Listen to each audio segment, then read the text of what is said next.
ಕೆಲಸ ಕಾರ್ಯಗಳು ಏನ್ ಕೆಲಸ ಕಾರ್ಯಗಳು ಮಾಡ್ತಾ ಇದೆ ಅಂತಂದ್ರೆ, ಈ ಒಂದು ಬುಡಕಟ್ಟು ಜನರ ಆದಿವಾಸಿಗಳ ಶೈಕ್ಷಣಿಕವಾಗಿ ಅಭಿವೃದ್ಧಿ ಪಡಿಸೋದು, ಅವರಿಗೆ ಮನೆ ಪಾಠ ಕೇಂದ್ರಗಳನ್ನು ಹೇಳೋದ್ರ ಮುಖಾಂತರ ಅವರಲ್ಲಿ ಸಂಸ್ಕಾರವನ್ನು ತುಂಬತಕ್ಕಂಥ ಕೆಲಸಗಳು, ಮತ್ತು ಅತಿ ಕಡುಬಡು ಬಹಳ ದೀನ ದಲಿತರಾಗಿರ್ತಕ್ಕಂಥ ಈ ಒಂದು ಆದಿವಾಸಿ ಜನರಿಗೆ ಶಿಕ್ಷಣದ ಜೊತೆಗೆ ಅವರಿಗೆ ಸ್ವಾವಲಂಬಿ ಜೀವನವನ್ನು ರೂಪಿಸ್ತಕ್ಕಂಥ ಕೆಲಸಗಳು ನಮ್ಮ ವನವಾಸಿ ಕಲ್ಯಾಣ ಸಂಸ್ಥೆ ಮಾಡ್ತಾ ಇದೆ.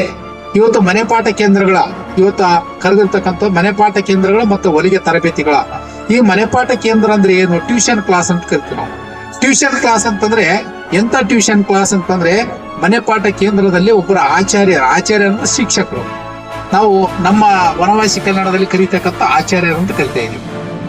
ಅವರ ಕಾರ್ಯಗಳು ಏನಂತಂದ್ರೆ, ಮನೆಪಾಠ ಕೇಂದ್ರಕ್ಕೆ ಯಾರು ಬರಬೇಕು, ಯಾವ ಮಕ್ಕಳು ಬರ್ತಾರೆ ಅಂದ್ರೆ ಈ ಆದಿವಾಸಿ ಜನ ಬುಡಕಟ್ಟು ಜನಾಂಗದ ಮಕ್ಕಳು ಆ ಒಂದು ಮನೆಪಾಠ ಕೇಂದ್ರಕ್ಕೆ ಬರ್ತಾವ. ಅವ್ರಿಗೆ ಏನೈತಪ್ಪ ಅಂದ್ರ ಶಾಲೆಯಲ್ಲಿ ಹೇಳಿರ್ತಕ್ಕಂಥ ಪಾಠಗಳನ್ನ ಪುನರ್ಮನನ ಮಾಡೋದು, ಅದರ ಜೊತೆಗೆ ಅವರಿಗೆ ದೇಶಭಕ್ತಿ ಗೀತೆಗಳನ್ನು ಹೇಳಿಕೊಡೋದು, ಸಂಸ್ಕಾರಗಳನ್ನು ಹೇಳಿಕೊಡೋದು, ಹಿರಿಯರಿಗೆ ಯಾವ ರೀತಿ ಗೌರವ ಕೊಡಬೇಕು, ಗೌರವಿಸಬೇಕು ಅನ್ನತಕ್ಕಂಥ ಒಂದು ಒಳ್ಳೆಯ ಸಂಸ್ಕಾರಗಳನ್ನು ಹೇಳಿಕೊಡ್ತಕ್ಕಂಥ ಜೊತೆಗೆ ಅವರಿಗೆ ಶ್ಲೋಕಗಳು, ಮಂತ್ರಗಳು, ಹಾಗೆ ಈ ಒಂದು ನಮ್ಮ ಪರಂಪರೆ, ಆಚಾರ, ವಿಚಾರ ಇವೆಲ್ಲವನ್ನು ಹೇಳಿಕೊಡ್ತಕ್ಕಂಥದ್ದು ಆ ಮನೆಪಾಠ ಕೇಂದ್ರದ ಮುಖಾಂತರ ಮಕ್ಕಳಿಗೆ ಒಳ್ಳೆಯ ಸಂಸ್ಕಾರಯುಕ್ತವಾಗಿರ್ತಕ್ಕಂಥ ಸಂಸ್ಕಾರವನ್ನು ಹೇಳಿಕೊಡ್ತಕ್ಕಂಥದ್ದು ಮನೆಪಾಠ ಕೇಂದ್ರದ ಜವಾಬ್ದಾರಿ. ಅದರ ಜೊತೆಗೆ ಮಹಿಳೆಯರ ಸ್ವಾವಲಂಬಿಗಳು ಆಗಬೇಕು ಅನ್ನತಕ್ಕಂಥ ದೃಷ್ಟಿಯನ್ನು ಇಟ್ಕೊಂಡು ಅವರಿಗೆ ಹೊಲಿಗೆ ತರಬೇತಿ ಕೇಂದ್ರಗಳನ್ನು ಓಪನ್ ಮಾಡ್ತೀವಿ.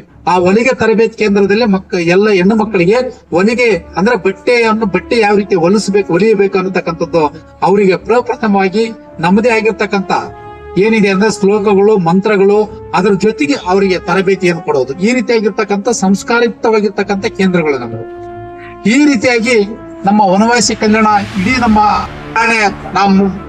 ದೇವಾನಂದ ಗುರುಜಿ ಅವರು, ನಾವು ಮೊದಲ ಬರ್ತಾ ಇದೀವಿ ಆಶ್ರಮಕ್ಕೆ ಬಂದಾಗ, ನಾನು ಅದ್ಭುತವಾಗಿರ್ತಕ್ಕಂಥ ಅವ್ರ ಮಾತುಗಳನ್ನು ಕೇಳಿದಾಗ ನಮ್ಗೆ ಇಡೀ ಮನಸ್ಸನ್ನು ಅವ್ರ ಕಡೆ ಕೇಳಬೇಕನ್ನತಕ್ಕಂಥ ಒಂದು ಆಸಕ್ತಿ ಮೂಡ್ತಾ ಇತ್ತು. ಅವಾಗ ಏನು ಇದ್ದಿಲ್ಲ, ಇದು ಒಂದಷ್ಟೇ ರೂಮ್ ಇತ್ತು. ಆ ಸಂದರ್ಭದಲ್ಲಿ ಪ್ರವಚನಗಳನ್ನು ಇಲ್ಲಿ ಸೇರ್ಬೇಕಾದ್ರೆ ಇಲ್ಲಿಂದ ಅಲ್ಲಿವರೆಗೆ ಜನರು ಸೇರ್ತಾ ಇದ್ರು, ಅಷ್ಟು ಜನ ಬರ್ತಾ ಇದ್ರು. ಆ ಸಂದರ್ಭದಲ್ಲಿ ಒಳ್ಳೆಯ ಮೌಲ್ಯಗಳು, ಮನುಷ್ಯತ್ವಗಳು, ಮಾನವೀಯ ಮೌಲ್ಯಗಳ ಬಗ್ಗೆ, ಸಂಸ್ಕಾರಗಳ ಬಗ್ಗೆ, ಒಳ್ಳೆಯ ದೇಶಪರವಾಗಿರ್ತಕ್ಕಂಥ ಚಿಂತನೆಗಳ ಬಗ್ಗೆ, ಸಾವಯವ ಕೃಷಿಯ ಬಗ್ಗೆ, ಜೀವನವನ್ನು ಯಾವ ರೀತಿ ರೂಪಿಸಿಕೊಳ್ಬೇಕು, ಯಾವ ರೀತಿ ನಾವು ಬದುಕಬೇಕು, ಒಂದು ಮನುಷ್ಯತ್ವ ಯಾವ ರೀತಿ ಇರ್ತದೆ ಅನ್ನತಕ್ಕಂಥದ್ದನ್ನು ಇಂತಹ ಮಠ ಮಾನ್ಯಗಳಿಂದ ಉಪದೇಶಗಳನ್ನು ಮಾಡ್ತಾ ಇದ್ರು. ಆದ್ರೆ ಇವತ್ತಿನ ದಿವಸ ಎಷ್ಟೋ ಮಠ ಮಾನ್ಯಗಳು ಏನಾಗ್ತಾ ಇದ್ದಾವೆ ಅಂತಂದ್ರೆ, ರಾಜಕೀಯ ಒಂದು ತಾಣಗಳು ಆಗ್ತಾ ಇದೆ. ನಮಗೆ ಪ್ರಪ್ರಥಮವಾಗಿ ಬಂದಗಳಂದ್ರೆ, ಇದು ಯಾವುದೋ ರಾಜಕೀಯ ಕಾರ್ಯಕ್ರಮ ಇದ್ರೆ ಮಾಡಬೇಡ್ರಿ ಅಂತ ಹೇಳಿದ್ರು. ನನಗೆ ಬಹಳ ಇದನ್ನಿಸ್ತು. ಕರೆಕ್ಟ್, ಯಾಕಂದ್ರೆ ಅವರು ಬಹಳಷ್ಟು ನಮ್ಮ ದೇವಾನಂದ ಗುರುಜಿ ಅವರು ಬಹಳ ಜ್ಞಾನಿಗಳು, ಅಪಾರವಾಗಿರ್ತಕ್ಕಂಥ ವೇದಾಂತಿಗಳು, ಉಪನಿಷತ್ತುಗಳನ್ನು ಅಧ್ಯಯನ ಮಾಡಿರ್ತಕ್ಕಂಥದ್ದು. ಈ ಒಂದು ಪಾರಮಾರ್ಥಿಕವಾಗಿ ಅವರ ಮಾತುಗಳನ್ನು ಕೇಳ್ತಾ ಹೋದಾಗ ಈ ದೇಹದ ಅರಿವೇ ಇರಲಾರ್ದಂತ ಒಂದು ಜ್ಞಾನ ಅವರಲ್ಲಿ ಇದೆ. ಅಂತ ಅದ್ಭುತವಾಗಿರ್ತಕ್ಕಂಥ ಮಠದಲ್ಲಿ ನಾವು ಇವತ್ತು ಸೇರಿದೀವಿ. ಅಂತ ಜ್ಞಾನವನ್ನು ನಮ್ಮ ದೇವಾನಂದ ಗುರುಜಿ ಅವರು ನಮ್ಮೆಲ್ಲರಿಗೂ ನೀಡಲಿದ್ದಾರೆ. ಮತ್ತು ಅದರ ಜೊತೆಗೆ ಈ ಪರಿಸರದಲ್ಲಿ ನಾವು ಕೂಡ ಮುಕ್ತವಾಗಿ ಒಳ್ಳೆಯ ಒಂದು ಸ್ವಚ್ಛತೆಯನ್ನು ಕಾಪಾಡಿಕೊಂಡು ಮುಖಾಂತರ ಇಲ್ಲಿ, ಯಾಕಂದ್ರೆ ಸಭ್ಯತೆ ಒಂದು ಒಳ್ಳೆಯ ಶಿಸ್ತುಬದ್ಧವಾಗಿರ್ತಕ್ಕಂಥ ಇದು ಒಂದು ಮಠ, ಇದು ಮಹಾಬೋಧಾಲಯ ಅಂದ್ರೆ ಒಳ್ಳೆಯ ಒಂದು ಜ್ಞಾನವನ್ನು ನೀಡತಕ್ಕಂಥ ಕೇಂದ್ರ ಇದೆ. ನಾವು ಅದನ್ನು ಉಳಿಸಿಕೊಂಡು ಈ ಒಂದು ಮಹಾಬೋಧಾಲಯದಲ್ಲಿ ಯಾವುದೇ ಕಪ್ಪು ಚುಕ್ಕಿ ಬರದ ಹಾಗೆ ನಾವು ಒಳ್ಳೆಯ ರೀತಿಯಿಂದ ಇಲ್ಲಿ ನಡವಳಿಕೆಯಿಂದ ನಾವು 3-4 ದಿವಸದವರೆಗೆ ಇರ್ತೀವಿ.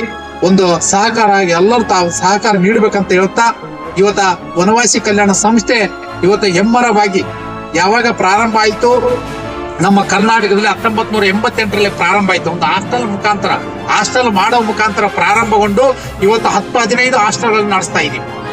ಸುಮಾರು 200ಕ್ಕೂ ಹೆಚ್ಚು ಮನೆಪಾಠ ಕೇಂದ್ರಗಳನ್ನು ಮಾಡ್ತಾ ಇದ್ದೀವಿ. ಕ್ರೀಡಾ ಕೇಂದ್ರಗಳನ್ನು ಮಾಡ್ತಾ ಇದ್ದೀವಿ. ಹೊಲಿಗೆ ತರಬೇತಿ ಕೇಂದ್ರಗಳನ್ನು ಮಾಡ್ತಾ ಇದ್ದೀವಿ. ಇವತ್ತು ಗ್ರಾಮ ವಿಕಾಸ, ಗೋ ವಿಕಾಸ ಕೇಂದ್ರಗಳನ್ನು ಮಾಡ್ತಾ ಇದ್ದೀವಿ. ಇಷ್ಟೆಲ್ಲ ವನವಾಸಿ ಕಲ್ಯಾಣ ಅತ್ಯದ್ಭುತವಾಗಿರ್ತಕ್ಕಂಥ ಕಾರ್ಯ, ದೇಶಪರವಾಗಿರ್ತಕ್ಕಂಥ ಕಾರ್ಯಗಳು ಮಾಡ್ತಾ ಇದ್ದೇವೆ. ನಮ್ಮ ವನವಾಸಿ ಕಲ್ಯಾಣ ಇಷ್ಟೇ ಗುರಿ. ನಾವು ವನವಾಸಿಗಳು, ಗ್ರಾಮವಾಸಿಗಳು, ನಗರವಾಸಿಗಳು, ನಾವೆಲ್ಲ ಭಾರತವಾಸಿಗಳು. ಇದ್ರ ಅರ್ಥ ಬಹಳ ಅದ್ಭುತವಾಗಿರ್ತಕ್ಕಂಥದ್ದು. ನಾವು ಈ ಗ್ರಾಮದಲ್ಲಿರ್ಲಿ, ವನವಾಸದಲ್ಲಿರ್ಲಿ, ಕಾಡಿನಲ್ಲಿರ್ಲಿ, ನಗರದಲ್ಲಿರ್ಲಿ, ಆದ್ರೆ ನಾವೆಲ್ಲರೂ ಭಾರತ ಮಾತೆಯ ಮಕ್ಕಳು ಅನ್ನತಕ್ಕಂಥ ಭಾವನೆ ನಮ್ಮಲ್ಲಿ ಬರ್ಬೇಕು. ಅದು ನಮ್ಮ ಮುಖ್ಯವಾಗಿರ್ತಕ್ಕಂಥ ಉದ್ದೇಶ ಅದ. ನಾವು ಭಾರತ ದೇಶಕ್ಕಾಗಿ, ನಮ್ಮ ದೇಶಕ್ಕಾಗಿ ನಾವು ಒಂದು ಅಲ್ಪವಾಗಿರ್ತಕ್ಕಂಥ ಸೇವೆಯನ್ನು ಸಲ್ಲಿಸುವ ಮುಖಾಂತರ ಇವತ್ತೆಲ್ಲ ಆಚಾರ್ಯ ನೀವೆಲ್ಲ ಬಂದಿದ್ರಿ.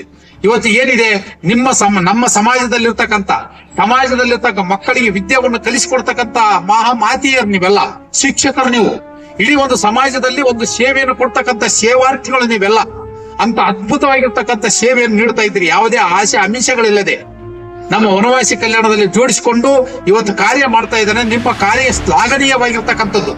ಇವತ್ತು ಎಷ್ಟೆಷ್ಟೋ ಲಕ್ಷಾಂತರ ರೂಪಾಯಿ ಹಣ ಪಡಿತಾರೆ, ಆದ್ರೆ ಪ್ರಾಮಾಣಿಕತೆ ಸೇವೆ ಇವತ್ತಿಗೆ ಕಾಣ್ತಾ ಇಲ್ಲ. ಆದ್ರೆ ನಮ್ಮ ವನವಾಸಿ ಕಲ್ಯಾಣದಲ್ಲಿ ಪ್ರಾಮಾಣಿಕವಾಗಿ ಮನೆ ಪಾಠ ಕೇಂದ್ರಗಳನ್ನು ನಡೆಸಿಕೊಂಡು ಹೋಗ್ತಾ ಇದ್ರಲ್ಲ, ಇದು ಅತ್ಯದ್ಭುತವಾಗಿರ್ತಕ್ಕಂಥ ಕಾರ್ಯ. ನಿಮ್ಮ ಕಾರ್ಯ ಈ ದೇಶಕ್ಕೆ ಒಂದು ಅತ್ಯದ್ಭುತವಾಗಿರ್ತಕ್ಕಂಥ ಕೊಡುಗೆ ಅಂತ ಈ ಸಂದರ್ಭ ಹೇಳ್ತಾ, ನನಗೆ ಇಲ್ಲಿ ಅವರಿಗೆ ಮಾತಾಡಲು ಅವಕಾಶ ಮಾಡಿಕೊಟ್ಟಿರ್ತಕ್ಕಂಥ ತಮ್ಮೆಲ್ಲರಿಗೂ ಹೊಂದಿಸುತ್ತಾ ನನ್ನ ಎರಡು ಮಾತುಗಳನ್ನು ಮುಗಿಸ್ತೇನೆ.